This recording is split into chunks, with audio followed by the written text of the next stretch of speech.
Il y avait une autre question sur comment se déroulent les entretiens d'embauche chez Oui. Areva. Alors donc du coup on a fait tout le process. Voilà. Donc de l'autre côté, bien savoir qu'il y a toujours un être humain, hein, puisqu'on a beaucoup de questions sur les forums et sur toutes les actions qu'on mène avec les relations écoles.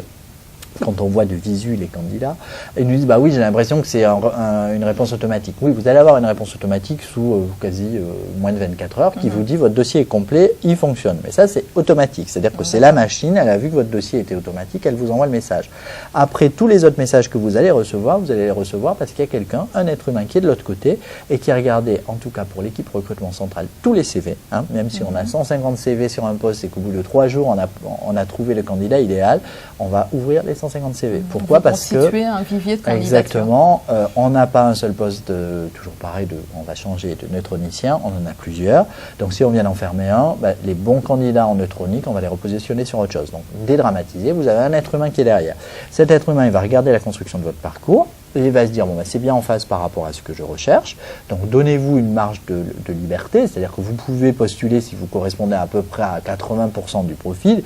Si vous n'avez jamais fait de neutronique de votre vie, c'est pas la peine de postuler à un ingénieur neutronique. Je dis ça parce que ça, pour le coup, en termes de crédibilité, ça peut...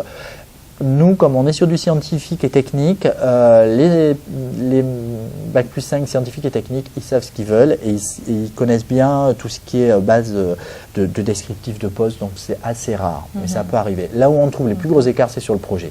Parce que derrière le terme de chef de projet, il peut y avoir beaucoup de choses, et donc il y a pas mal de gens qui ont un background un peu décalé de nos besoins et qui vont répondre. Mais c'est notre job aussi de dire, bah non, ça va pas le faire.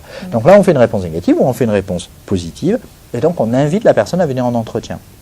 La personne qui va venir en entretien chez Areva, elle a face à elle un recruteur expérimenté, c'est important de le dire. Dans la première étape, c'est quelqu'un qui ne fait que du recrutement et qui a suivi pas mal de formations pour être en situation de recrutement et qui va questionner le candidat à partir d'une grille qui est celle qui va vous suivre toute votre carrière, puisque c'est la grille du leadership model. C'est une grille qui permet d'identifier, alors je ne vais pas donner toutes les compétences qu'on va regarder, mais le candidat va les voir. Là, on ne regarde pas les compétences métiers. À la fois les compétences métiers et les compétences, mais c'est vrai que le premier entretien va analyser plus le potentiel du candidat ou de la candidate, et donc on va regarder la capacité à communiquer, la capacité à travailler en réseau.